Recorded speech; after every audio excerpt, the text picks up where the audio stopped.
గింత ఎర్రి నా కొడుకులు బతికి సమాజానికి ఏం ఏం చెప్తా ఉన్నారా మీరు ఇంట్లో? ఇంకా దీనికి లైకులు ఇగో లైకులు కొట్టు 138K లైకులు 3.4K షేర్లు. ఈ అబద్ధం 1,38,000 మంది లైకులు కొట్టింది చూసుకో.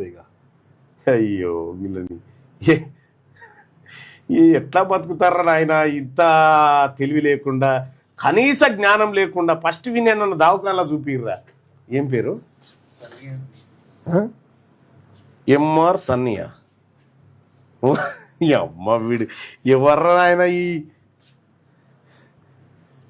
ఇగో ఇటువంటి హౌలగాలతోటి సమాజం ముందుకు పోదు ఎన్నడిగా.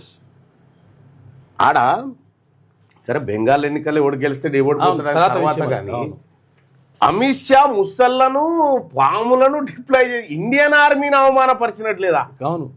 ఈ ఎక్కడ కొడుకులు వీళ్ళంతా అన్నం తింటున్నారా, పెండ తింటున్నారా, ఎటబత్తారా మీరు? జరేనన్నా చూపెట్టరా తల్లిదండ్రులు వీళ్ళు తీసుకపోయి. కాదు ముసళ్ళు ఉంటాయా లేకపోతే ఇప్పుడు నీళ్ళు లేకుండా గుటలలో ముసళ్ళు ఎన్నుకుంటాయిరా సన్నాసి. అమ్మాయి ఎక్కడ దరిద్రులు వీళ్ళు. ఇక ఇటువంటి హౌలేగాలతోటి ఇక ఈ దేశంలో ఇక వీడు దానికో మ్యూజిక్ ఈయన షేర్ ఖాన్ లెక్క బంద్ చేయర్రా ఇవన్నీ. ఏమా ఏం ఏదన్నా రియాలిటీగా బతకండి బతికితే.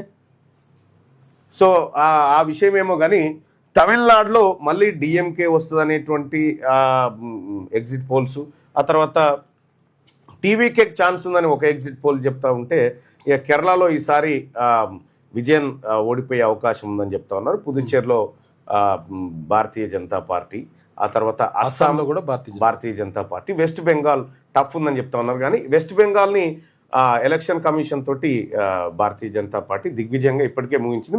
జనాన్ని ప్రిపేర్ చేస్తుంది అంతే. ఇప్పుడు ఇటువంటి వీడియోలతో జనాన్ని ప్రిపేర్ చేస్తూ ఉన్నారు అన్నట్టు.